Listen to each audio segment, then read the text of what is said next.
नमस्कार, मैं हूं श्री नारायण तिवारी और आप देख रहे हैं national news. AIMIM chief Asaduddin Owaisi का दावा है कि एक दिन हिजाब पहनने वाली लड़की भारत का प्रधानमंत्री बनेगी। वह एक ट्वीट किए हैं जिसका लब्बुलुआब यही है कि जो हिजाब विवाद चल रहा है, बुर्का विवाद चल रहा है, इसी संदर्भ में वो अपने भाषणों में भी ऐसा कह रहे हैं और एक ट्वीट किए हैं जो हम आपको दिखा रहे हैं। और हम अपनी बेटियों को इंशाअल्लाह ताला अगर वो ये फैसला करती है कि अब्बा अम्मी मैं हिजाब पहनूंगी, तो अब्बा अम्मी पहने बोलेंगे बेटा पहन, तुझे कौन रोकता हम देखेंगे इंशाअल्लाह। हिजाब निकाब पहनेंगे, कॉलेज को जाएंगे, डॉक्टर भी बनेंगे, कलेक्टर भी बनेंगे, SDM भी बनेंगे, बिजनेसमैन भी बनेंगे। और एक दिन याद रखना तुम कान की जनता, शायद मैं जिंदा नहीं रहूंगा, तुम देखना एक दिन इस देश की प्रधानमंत्री एक बच्ची हिजाब पहन के प्रधानमंत्री बनेगी। इसमें उनका दावा है कि हिजाब पहनने वाली लड़की डॉक्टर बनेगी, इंजीनियर बनेगी, कलेक्टर बनेगी, कमिश्नर बनेगी, वैज्ञानिक बनेगी, सब कुछ बनेगी। और यह भी उनका दावा है कि एक दिन भारत का प्रधानमंत्री ही बनेगी। यह उनके दिल की बात बाहर आ गई। हिजाब पहनने वाली लड़की भारत प्रधानमंत्री बनेगी, यह कोई गंभीर मुद्दा नहीं है। अगर भारत की लड़की है, श्रीमती इंदिरा गांधी भारत की लड़की थी, भारत की बेटी थी, प्रधानमंत्री बनी। कोई भी लड़की, कोई भारतीय नागरिक भारत का प्रधानमंत्री बन सकता है, कोई बहुत बड़ी बात नहीं है। लेकिन जिस दृष्टिकोण से ओवैसी कह रहे हैं, जिस तरह से भेदभाव निर्माण करने वाले दृष्टिकोण से ओवैसी कह रहे हैं, उसको लेकर के विवाद छिड़ गया है। हिजाब पहनने वाली लड़की जब भारत प्रधानमंत्री बनेगी तो भारत मुस्लिम राष्ट्र बन गया होगा उस समय, ऐसा आरोप लग रहा है। ऐसी चर्चा शुरू हो गई है, ऐसा कयास लगाया जा रहा है, ऐसा एक तरह से बकवास शुरू हो गया है कि भारत में मुस्लिम आबादी इतनी हो जाएगी कि उनका प्रधानमंत्री वो तय करने लगेंगे, वो अपने सारे सभी पदों पर बैठ जाएंगे। तब भारत में कौन सा कानून चलेगा, कौन सा संविधान रहेगा, इसका आप अभी अनुमान लगा सकते हैं। जिन इलाकों में बहुसंख्यक है, जिन क्षेत्रों में मुस्लिम आबादी बड़े पैमाने पर है, वहां भगवान सत्यनारायण की कथा चलती रहती है, लाउड स्पीकर लगा रहता है। यदि इसी दौरान अजान होती है, अजान शुरू हो जाती है, तो आकर के कुछ शांतिप्रिय कौम के बच्चे, नवयुवक, असामाजिक तत्व लाउड स्पीकर बंद करवाते हैं, यह कहते हुए कि अजान चल रही है, सत्यनारायण भगवान की कथा बंद करो, कथा करो तो लाउड स्पीकर बंद करो। यह तो उस स्थिति की बात है जब ये 15% ही है, जहां जिन इलाकों में इनकी संख्या 35-40% है, वहां अनुमान लगा सकते हैं आप कि क्या दुर्गति वहां के बहुसंख्यकों की होगी। केवल 35-40% बात कर रहा हूं मैं। कैराना वगैरह उदाहरण देख लीजिए। दिल्ली में दंगे हुए, जिन इलाकों में बहुसंख्यक थे, क्या हुआ देख लीजिए। महाराष्ट्र में दंगे हुए थे, जिन इलाकों में बहुसंख्यक थे, वहां की दुर्दशा आप उन लोगों से पूछिए जो उसमें फंस गए थे। ये मैं सारे लोगों के बारे में नहीं कह रहा हूं। ओवैसी के मन में जो चल रहा है, ओवैसी कठपुतली है, ऐसा दिख रहा है कि पाकिस्तान के इशारे पर काम कर रहे हैं, ऐसा आरोप लगाया जा रहा है। अब जब जो ओवैसी या अन्य मुस्लिम साथी आरोप लगाते हैं कि हिंदू राष्ट्र बन जाएगा भारत, हिंदू राष्ट्र बन जाएगा भारत, भाई मेरे, जब तत्कालीन हिंदुस्तान का विभाजन हो रहा था, उस समय पाकिस्तान मुस्लिम राष्ट्र, हिंदुस्तान को हिंदू राष्ट्र बनना था, निश्चित था। लेकिन नेहरू जी, महात्मा गांधी और ऐसे कुछ ठेकुलर खड़े हो गए जो यह कह दिए कि जिन्हें हिंदुस्तान में रहना है, जिन मुसलमानों को रह सकते हैं, जिन्हें जाना हो जा सकते हैं। क्या बर्बरता, क्या दुराचार, क्या बलात्कार, क्या हिंसा पाकिस्तान में हुई थी, यह आप कल्पना करेंगे तो सिर जाएंगे, रोंगटे खड़े हो जाएंगे। लेकिन भारत में ऐसा कुछ नहीं हुआ था। भारत में जिन्हें जाना था वो गए, जो रह गए वो रह गए, क्योंकि नेहरू जी, महात्मा गांधी, ये और इनके साथ उस समय जो ठेकुलर आ गए थे, वो अगर उसी समय फैसला हो गया होता कि सब हिंदुस्तान के सारे मुसलमान पाकिस्तान चले जाएं, पाकिस्तान के सारे हिंदू भारत आ जाएं, तो ये विवाद हमेशा हमेशा के लिए खत्म हो गया होता। विभाजन इसी आधार पे हुआ था। रह गए तो जो रह गए थोड़े से, वो थोड़े से थे, आज इतने हो गए हैं कि अब वो पहले कहते थे मांग के लिए थे पाकिस्तान, अब कहते हैं लड़ के लेंगे बांटेंगे हिंदुस्तान, ऐसा नारा लगा रहे हैं। ओवैसी प्रधानमंत्री बनने की बात करें, लंबा संकेत है, ये हवा में मत रहिए। ओवैसी क्या चाह रहे हैं? अब हिजाब मुद्दा तो बाजू में रह गया, ओवैसी के मन की बात बाहर आ रही। ओवैसी फ्रंट है, रबर स्टैंप है, इनके पीछे अलग एक लंबी कतार है। जिस तरह से विवाद बढ़ा है, कर्नाटक के एक जिले से शुरू हुआ हिजाब विवाद आज लगभग पूरे भारत में फैल गया है। इसके पीछे अगर कोई यंत्रणा, अगर कोई संगठन, अगर कोई ताकत न होती तो इतनी तेजी से पूरे भारत में फैलता ही नहीं था। महाराष्ट्र के हर शहरों में जहां मुसलमान बड़ी संख्या में हैं, वहां आंदोलन हो रहा है। बुर्काधारी महिलाएं बाहर निकल रही हैं, आंदोलन कर रही हैं। मालेगांव में बड़ी संख्या में बुर्काधारी महिलाएं आई, आंदोलन की। देखिए, अपने हक के लिए लड़ना सबका काम है, सबको लड़ना चाहिए, लेकिन उनका हक कोई छीना ही नहीं है जिसके लिए वो लड़ रहे हैं। हिजाब केवल और केवल कॉलेज में यूनिफॉर्म जो ड्रेस कोड है उसके तहत न पहनने की बात की गई है, अर्थात कॉलेज में केवल यूनिफॉर्म पहन के आए, ड्रेस कोड निर्धारित है उसके तहत आए, बाकी अपनी निजी जिंदगी में हिजाब पहने, बुर्का पहने, किसी कोई रोक टोक नहीं, किसी कोई अधिकार नहीं, कोई नहीं रोक रहा है। लेकिन अब वो 6 लड़कियां जो कर्नाटक में विवाद शुरू की, वो इतना बढ़ गया कि आज देश पूरा झुलस रहा है। बंगाल में लाठीचार्ज हो रही है, बंगाल में आंसू गैस गोले फोड़ जा रहे हैं, कर्नाटक में फ्लैग मार्च हो रहा है, सेना पुरानी पड़ने की स्थिति बन गई है, पैरामिलिट्री फोर्स लगा दी गई है। ये सब क्या सामान्य सी 6 बच्चियों ने किया है या केवल कॉलेज की लड़कियां आंदोलन कर रही हैं? नहीं, इसके पीछे ताकत है, इसके पीछे विदेशी षड्यंत्रकारी ताकतें हैं। केंद्रीय गृह मंत्रालय ने सभी राज्यों को एक इंटेलिजेंस इनपुट दिया हुआ है जिसमें इस बात की पूरी जानकारी है कि सावधान रहें, मुस्लिम बहुल इलाकों में इस तरह की गतिविधियां बढ़ी हैं, उन पर एक्शन लेने के लिए पुलिस अपनी तरफ से कदम उठाए, पुलिस अपनी तरफ से सतर्कता बरते, आवश्यक कदम उठाए, धरपकड़ करे। यह आईबी इनपुट है, सभी राज्य सरकारों के पास भेजा गया है। अब वो दिखने लगा। मालेगांव देख लीजिए, जिस तरह से मालेगांव में 10,000 महिलाएं सड़क उतर गई, चक्का जाम कर रही हैं, ये कोई सामान्य सी बात नहीं है, संयोग नहीं है, ये प्रयोग है। ये जब जब चुनाव होगा ऐसे प्रयोग किए जाएंगे। बंगाल का चुनाव आया था तो किसान आंदोलन, शाहीन बाग सब शुरू हो गया। ऐसे ये प्रयोग है, ये संयोग नहीं है। संयोग बस ऐसा नहीं हुआ है, ये पूरी प्लानिंग हो रहा है। ये पूरा नरेंद्र मोदी सरकार को अस्थिर करने की प्लानिंग है, ये उसके तहत किया जा रहा है। सावधान होने की आवश्यकता है, बहुसंख्यकों को सावधान होने की आवश्यकता है। वो आंख में अंजन लगा के सो मत जाएं, अंजन लगा के देखें कि क्या चल रहा है, क्या रणनीति बन रही है। पाकिस्तान को क्या इंटरेस्ट है भारत के आंतरिक मामलों में बात करने की? जितना पाकिस्तान की पूरी आबादी है उससे अधिक मुसलमान हमारे यहाँ रहते हैं, तो पाकिस्तान को हमारे बीच में हस्तक्षेप करने का अधिकार किसने दिया है?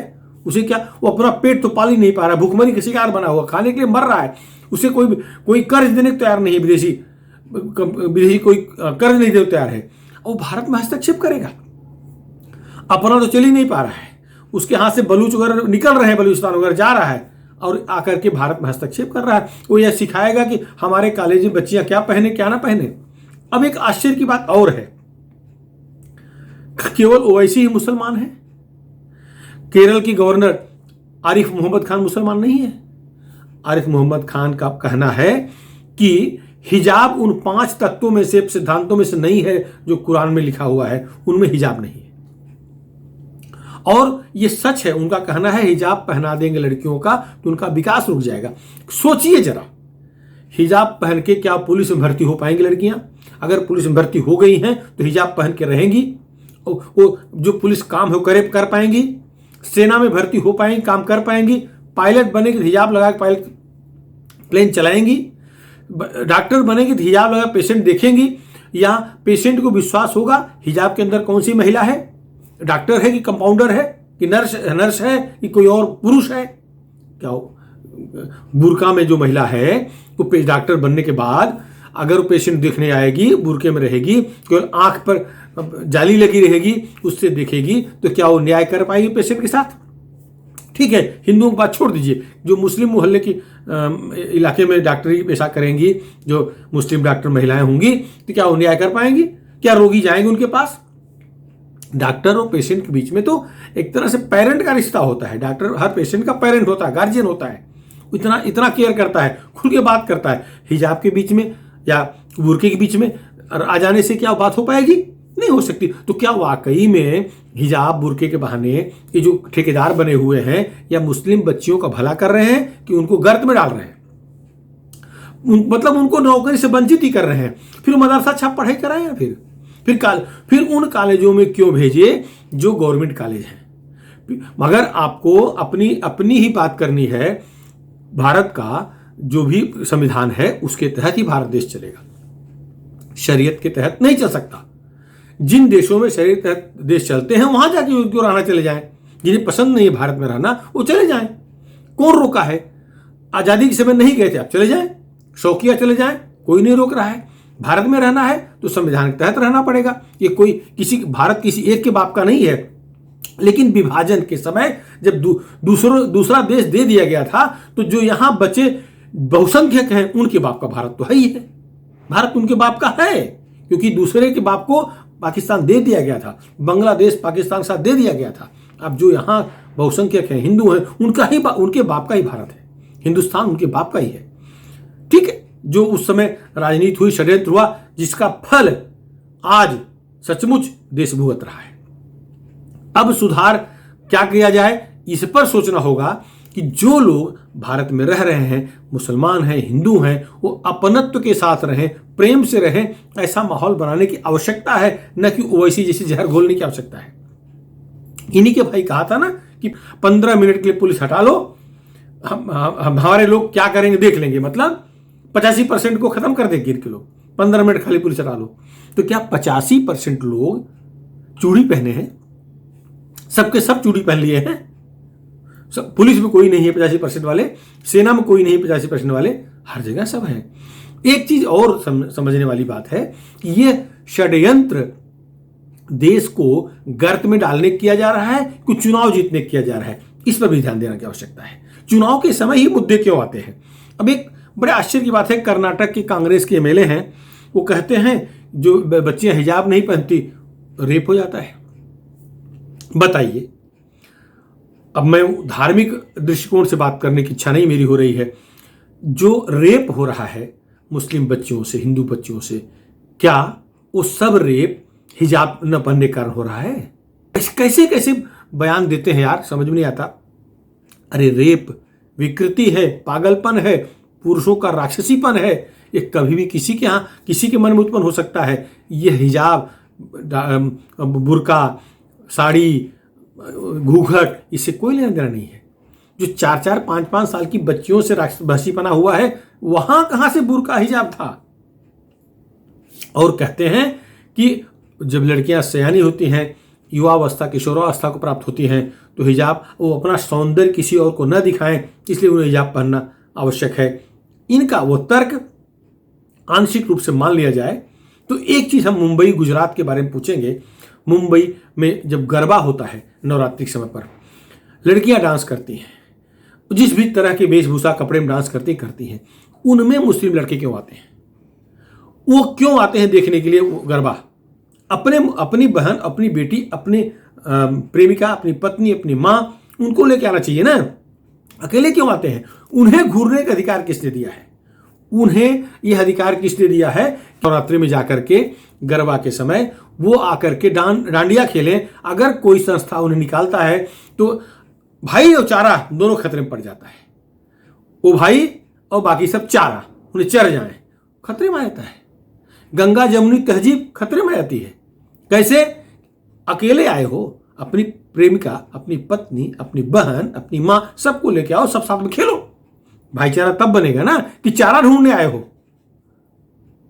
नहीं, वहां उस समय जो ठेकुलर गैंग है, ये सारी गैंग बड़े बड़े प्रवचन देने लगती है। अब हिजाब पे कोई नहीं बोल रहा है, घूंघट पर बोलने वाले बहुत हैं।